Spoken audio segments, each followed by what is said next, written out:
എല്ലാവർക്കും നമസ്കാരം. Visa PSC അക്കാദമിയുടെ പുതിയൊരു വീഡിയോയിലേക്ക് എല്ലാവർക്കും സ്വാഗതം. ഇന്നത്തെ വീഡിയോയിൽ നമ്മൾ നോക്കുന്നത് ഇന്ന് നടന്ന LP സ്കൂൾ ടീച്ചർ പരീക്ഷയുടെ മലയാളത്തിലെ ചോദ്യങ്ങളും ഉത്തരങ്ങളുമാണ്. ഒന്നാമത്തെ ചോദ്യം ഇതായിരുന്നു: 6 മലയാളിക്ക് 100 മലയാളം, അര മലയാളിക്കും 1 മലയാളം, ഒരു മലയാളിക്കും മലയാളമില്ല.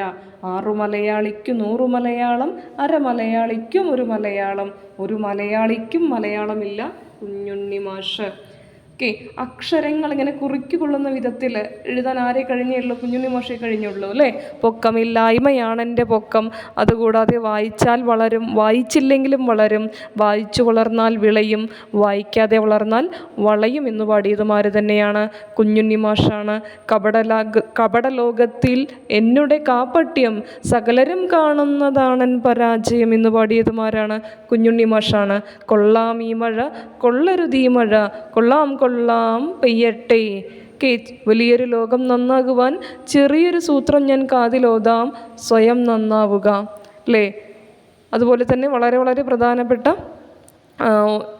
ഒന്നായാൽ നന്നായി, നന്നായാൽ ഒന്നായി, അതും ആരുടെ വരികളാണ്? കുഞ്ഞുണ്ണി മാഷ്ടെ. ഇതാണ് കുഞ്ഞുണ്ണി മാഷ്ടെ എപ്പോഴും ചോദിക്കുന്നതാണ്. കപടലോകത്തിൽ എന്നുടെ കാപ്പട്യം, സകലരും കാണുന്നതാണൻ പരാജയം. അതേപോലെ തന്നെ ചങ്ങമ്പുഴ പാടിയത്: കപടലോകത്തിൽ ആത്മാർത്ഥമായൊരു ഹൃദയമുണ്ടായതാണൻ പരാജയം. അത് ചങ്ങമ്പുഴ. ഇവിടെ കാപ്പട്യത്തെക്കുറിച്ച് എല്ലാവരും കള്ളന്മാരാണ്, കൂട്ടത്തിൽ എൻ്റെ കള്ളത്തരം എല്ലാവരും കാണുന്നു എന്നുള്ളതാണ് എൻ്റെ സങ്കടം എന്ന് പറഞ്ഞ വ്യക്തിയാണ് ആര്? കുഞ്ഞുണ്ണി മാഷ് അല്ലേ? കേരളം ഒപ്പ സാങ് നമ്മളിങ്ങനെ പറഞ്ഞില്ലേ, മോപ്പ് കൊണ്ട് ഇങ്ങനെ സോങ് ഒക്കെ പാടി തഴുകി തുടയ്ക്കുക എന്ന് ഓർക്കാൻ പറഞ്ഞു. കേരളം ഒപ്പ സാങ് തകഴി ശിവശങ്കര പിള്ള അല്ലേ? തകഴി ശിവശങ്കര പിള്ളയാണ് കേരളം ഒപ്പ സാങ്. ഓക്കെ, അതുപോലെ തന്നെ കേരള ഹെമിംഗ്വേ എന്നറിയപ്പെടുന്നത് MT ആണ്. ജോൺ ഗുന്ദർ എന്നറിയപ്പെടുന്നത് SK പൊറ്റക്കാടാണ്. കേരള ലൊറാൻസ് എന്നറിയപ്പെടുന്നത് വൈക്കം മുഹമ്മദ് ബഷീറാണ്. കേരള നെരൂദ എന്നറിയപ്പെടുന്നത് K സച്ചിദാനന്ദനാണ്. അതൊക്കെ നമ്മൾ പറഞ്ഞ കാര്യങ്ങളാണ്. കേരള സാഹിത്യ അക്കാദമിയുടെ 2020 ബാലസാഹിത്യ പുരസ്കാരം അത് ആർക്കാണ് കിട്ടിയത്? ഗ്രേസിക്കാണ്. ഗ്രേസിയുടെ വാഴ്ത്തപ്പെട്ട പൂച്ച എന്ന കൃതിക്കാണ്. ഗ്രേസിയുടെ വാഴ്ത്തപ്പെട്ട പൂച്ച എന്ന കൃതിക്കാണ്. ഓക്കെ, ചുവടെ നൽകിയിരിക്കുന്നതിൽ നപുംസക ലിംഗത്തെ സൂചിപ്പിക്കുന്നത് നപുംസക ലിംഗം സ്ത്രീ എന്നും പുരുഷനെന്നും ഇതുവരെ വേർതിരിച്ചിട്ടില്ലാത്ത നാമവിഭാഗമാണ് നപുംസക ലിംഗം. ഏതാണ്?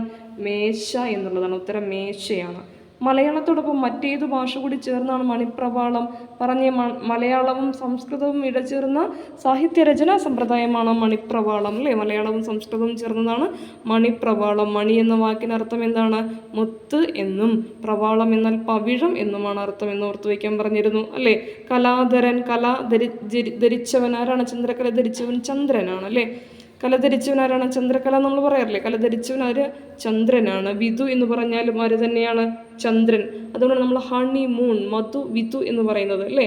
നിശാധിപതി, നിശയുടെ അധിപതി, രാത്രിയുടെ അധിപതിമാര് തന്നെയാണ്?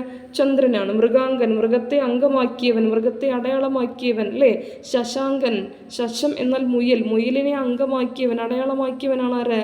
ശശാങ്കൻ, മൃഗാങ്കൻ, വിധു, നിശാധിപതി എല്ലാം ചന്ദ്രനാണ്.